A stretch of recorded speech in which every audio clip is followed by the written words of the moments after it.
Evangelho de João, capítulo 5. Tá? Todos acharam? Amém. Glória a Deus. Vamos juntos caminhar juntamente com esse homem até Betesda. Passadas estas coisas, havia uma festa dos judeus e Jesus subiu para Jerusalém. Ora, existe ali junto à porta das ovelhas um tanque chamado em hebraico Betesda, ao qual tem 5 pavilhões. Neste jazia uma multidão de enfermos, cegos, coxos e paralíticos, esperando que se movesse a água, porquanto um anjo descia em certo tempo, agitando-a, e o primeiro que entrava no tanque, uma vez agitada a água, sarava de qualquer doença que tivesse. Estava ali um homem enfermo, havia 38 anos. Jesus, vendo-o deitado e sabendo que estava assim há muito tempo, perguntou-lhe: queres ser curado? Queridos, que cena realmente intrigante. Primeiramente, eu queria apresentar para vocês Betesda hoje. Uma foto arqueológica de como é o tanque de Betesda nas ruínas de Jerusalém. Imagine só vocês, nós imaginamos vamos contextualizar e ser bastante dramático, um piscinão de ramos, né? Imaginamos que ali poderia entrar qualquer tanto de pessoas, mas nós estamos falando de aproximadamente um local onde 2 ou 3 pessoas folgadamente poderiam estar nadando. Agora, o fato é que esse tanque era famoso. Havia essa história, que não estamos aqui para julgar o mérito dela, se era verdade ou não, mas diz aqui que esse homem jazia enfermo, não também diz qual é a sua enfermidade, mas certamente essa enfermidade dificultava esse homem de caminhar. Ele caminhava, ou se movia, ou se rastejava, com muita dificuldade. Ele diz que quando eu estou indo para o tanque, vem outro na minha frente, mais rápido, mais esperto, e dá um de ponta, né, dá um mortal, dá uma cambalhota de buff lá, que seja, e ele recebe a sua bênção em primeiro que eu.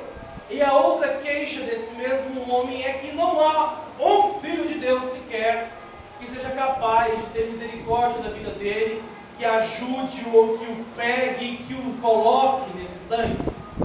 Mas o fato é, imagine só vocês, uma multidão de pessoas. Havia essa tradição nesse tanque, que os coxos, os paralíticos, os enfermos, estavam sempre ali, buscando esse momento em que o anjo do Senhor, ou um anjo agitava aquelas águas de alguma forma elas se moviam, e diz aí a história que a primeira pessoa que após as águas serem agitadas, que colocasse, que mergulhasse nesse tanque, ele era imediatamente curado. Eu imagino o meu Senhor, o nosso Senhor, visitando essa festa. Não é muito claro o texto, mas tudo indica que estamos falando de uma Páscoa. Se nós falarmos que a festa do capítulo 5, que dá para entender no capítulo 6 de João, lá em casa, que esta festa é a Páscoa, nós já não vamos falar que Jesus ficou 3 anos no seu ministério, mas 3 anos e meio mais ou menos. Nós entendemos que ele ficou 3 anos porque ele é chamado ao ministério. Ele começa o seu ministério público na idade de 30 anos e vem então a falecer 3 Páscoas depois, dando esse entendimento que ele morreu aos 33 anos, e é comum e público, quando nós vamos a idade de Cristo, a idade de 33 anos. Estou quase chegando lá. Falta muito tempo ainda. Falta muito tempo. Em nome de Jesus. Queridos, nós chegamos então nesse momento. O nosso Senhor, ele decide ir a Jerusalém por causa dessa festa.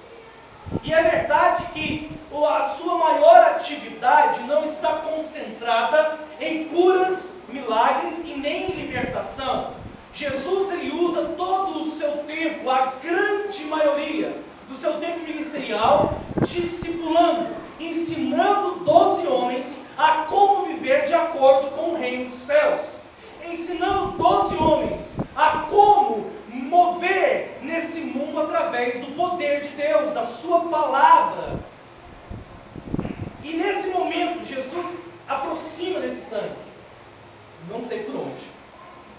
Mas ele vê pessoas que estão, sem sombra de dúvida, num dos piores vales que existe, o vale da enfermidade. Pessoas que já perderam a sua saúde, pessoas que, não obstante, perderam também a sua esperança. Em outra versão, a versão da TEB, Tradução Ecumênica Brasileira, fala que Jesus foi avisado. Jesus ele foi avisado a respeito do quanto tempo esse homem permanecia enfermo, seja essa qual for a enfermidade. E é isso que o texto exalta, traz à tona, que esse homem já estava há 38 anos, não menos, não mais, 38 anos enfermo. Pense comigo, o tanto que isso deve ser desgastante, desgastante no físico, desgastante não apenas no nosso físico, mas também na nossa vida financeira. Tem um outro exemplo daquela mulher que tinha fluxo contínuo de sangue, que já estava há quantos anos enferma? Isso, 12. E o texto naquela passagem diz que ela já havia gastado toda, não pouco, não parte, todas as suas economias tentando tratar dessa enfermidade e não havia conseguido. Mas havia algo diferente nesse momento. A diferença não era que o anjo havia vindo ou deixado de vir, que a água agitou ou havia deixado de ser agitada. A diferença naquele momento era a pessoa de Jesus. Jesus ele foi ao encontro desse homem e Jesus faz uma pergunta. Ele pergunta o que quer. Qual é a pergunta que Jesus faz, irmãos? Vai lá comigo. João capítulo. Obrigado, irmãos. João capítulo 5, verso de número 6, final do verso. Queres ser curado? Jesus poderia ter chegado a esse homem e ter dito: e aí, meu velho? Está cansado de lutar? E aí, meu jovem, meu velho? E aí, irmão? E aí, pai? Shalom? O que aconteceu? Tanto tempo sofrendo? Não é isso que a gente às vezes tem a curiosidade de saber como determinada pessoa chegou a determinada situação? O que aconteceu? Porque você já está há tanto tempo sofrendo. Mas Jesus chega nesse homem, o texto diz: queres ser curado? Existe uma outra passagem, vamos abrir aqui um paralelo, em que Jesus está passando e uma multidão cercava, e havia um homem que vivia marginalizado, ou seja, às margens da vida. Esse homem não enxergava. O seu nome, Bartimeu, quer dizer filho de Timeu. Esse homem não tinha nome. Ele apenas era conhecido pelo seu pai. Ele era o cego de Jericó. Entendem isso? Chamavam ele de Bartimeu. Esse prefixo Bar quer dizer filho. É bem-aventurado és tu, Simão Bar Jonas, filho de... Legal, o nome de pai de Pedro, hein? Anota essa aí, guarda no coração. Ou seja, aquele homem cego apenas havia ouvido falar, porque um pouco antes Jesus havia enviado 35 grupos de homens para prenunciar a sua ida. E naquele envio, aquele homem havia ouvido falar que um certo Jesus, vindo da Galileia, estava fazendo e operando milagres, prodígios e sinais. E que a promessa que havia sido feita ao pai Davi, ao rei Davi, que o seu trono iria ter uma sucessão perpétua, ou seja, que Deus iria colocar um rei para reinar no trono de Davi, e esse reinado seria para toda a eternidade, estava se cumprindo na figura de Jesus. Está lembrado quando Jesus foi nascer, que José teve que ir aonde? Lá para Belém, por causa do censo, porque ele era da família de... Amém? Davi? Fala de Davi. Ele era da família de Davi. Queridos, naqueles dias, Naqueles dias, aquele homem estava ali. E vai direto ao assunto e pergunta: queres ser curado? Quando Jesus passava na frente do cego, aquele cego gritava: filho de Davi, tenha. Outra versão diz: tenha. Esses irmãos leem a Bíblia de tudo antigo, glória a Deus. Tenha compaixão de mim, tenha misericórdia de mim. E quanto mais as pessoas diziam: não importunes o mestre, mais ele gritava. E aí, vamos aqui adentrar um pouco esse parênteses. Uma multidão seguia Jesus. Uma multidão oprimia Jesus, em busca de milagres, prodígios, sinais. Mas aquele cego conseguia enxergar além. Aquele cego conseguia saber que diante dele não estava nenhum curandeiro, e não estava nem apenas um homem que dava alimento, mas estava a promessa de Israel sendo cumprida. Estava a esperança messiânica sendo estabelecida. O rei estava diante dele. Filho de Davi, tem compaixão de mim. Jesus para tudo, abre esse tumulto, traz esse homem aqui. E quando aquele homem chega ao encontro de Jesus, o que é que Jesus pergunta para ele? O que queres que eu te faça? Dois exemplos: um homem cego e um homem enfermo, de uma enfermidade que dificultava a sua vida e já estava prolongada. Dois homens, duas perguntas: o que queres que eu te faça? E queres ser curado? Aquele homem, diante daquela pergunta, ele fica atônito. Poxa, será que esse cara aqui está pensando o quê? Eu estou há 38 anos aqui, lutando e deixando, e lutando e pelejando e me esforçando, entre campanha sai campanha, entre jejum sai jejum, entre oração sai oração, e eu estou há 38 anos pelejando com isso. E o cenário não muda, a perspectiva não muda, o sofrimento não muda, a adversidade não muda. Mas é impossível que alguém tenha tido um encontro verdadeiro, real com Cristo, e a sua vida não mude.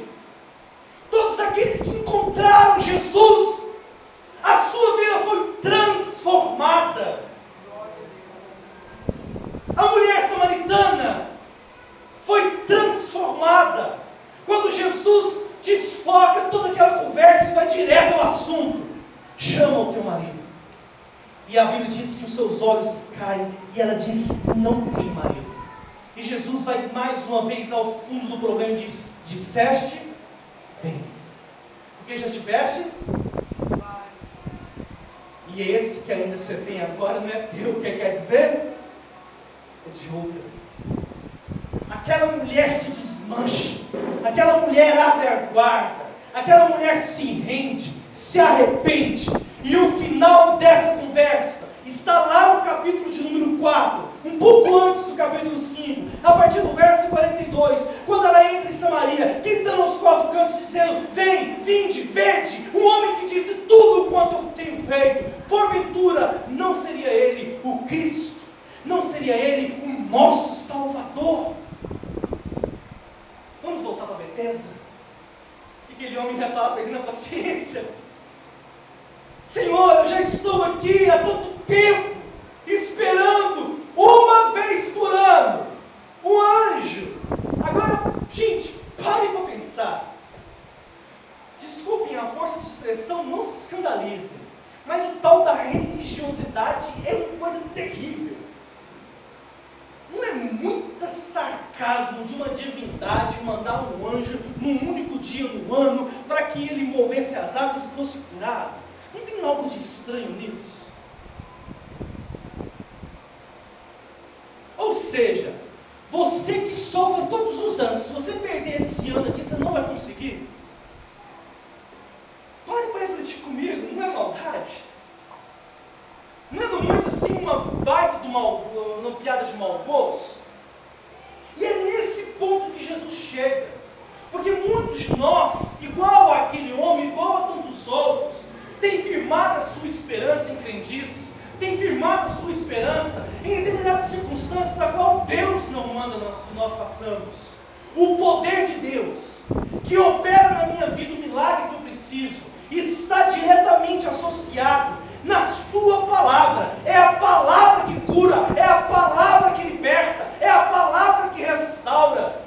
Não existe outro meio pelo qual Deus age, a não ser por meio da palavra de Cristo, e esse revelado. O livro de Hebreus diz: outrora Deus falou na humanidade por meio dos profetas, por meio dos pais, mas agora Ele fala por meio do seu Filho, Jesus Cristo, e esse crucificado. E é nesse ponto que eu quero que você entenda: não precisamos buscar meios, atalhos, não precisamos buscar nem ao menos um pouquinho alguém para substituir, para interceder. O nosso acesso é direto ao Pai, por meio do seu Filho, Jesus Cristo. E é esse Senhor que nessa noite, qual fez com aquele homem em Betesda, está hoje falando para você, diretamente no seu problema, o que você está precisando para mudar de vida. O que você precisa para dar uma volta de 180 graus na sua vida? O que você precisa para sair desse mar de lamúria, de sofrimento, mesmo que seja 5, 10, 15 ou a 38 anos? Hoje é o dia da sua transformação, da sua cura, o dia em que Deus vai te levantar. É o dia que o Senhor está com as suas mãos estendidas.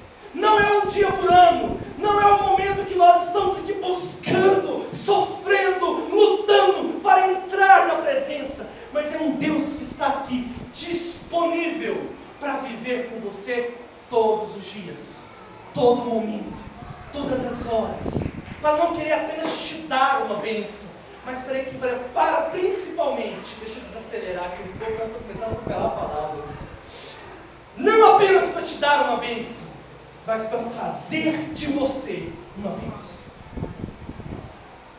A diferença é grande, não é verdade? Deus não quer apenas te abençoar, mas Ele também vai te abençoar por amor a você. Mas Ele quer fazer de você uma bênção aonde quer que você esteja. Aquele homem jazia na sua enfermidade há 38 anos. E agora vamos revelar algumas pistas. Esse homem não andava. Esse homem era um paralítico. Porque a ordem que Jesus deu a ele foi: levanta, pega o teu leito e anda. Levanta, pega a tua cama e anda.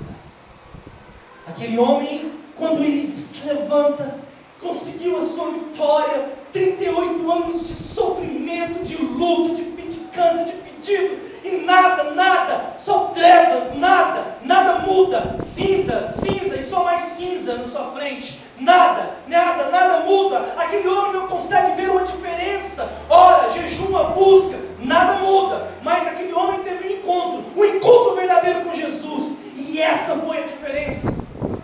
Aquele homem pega o seu leito, e eu imagino, irmãos, desculpe a força de expressão, mas eu imagino que ele sai tipo um Smurf cantando, assistiu o filme do Smurf, eu lembro do desenho, sai saltitante, feliz, pulando, alegre, porque recebeu a sua bênção. Mas vem o Filho de Deus: olha, hoje é sábado, você não pode carregar a sua cama. A cama daquele homem era o sinal do seu milagre, era o sinal da sua vitória. Era um sinal que dizia: eu estava 38 anos deitado, mas agora eu ando.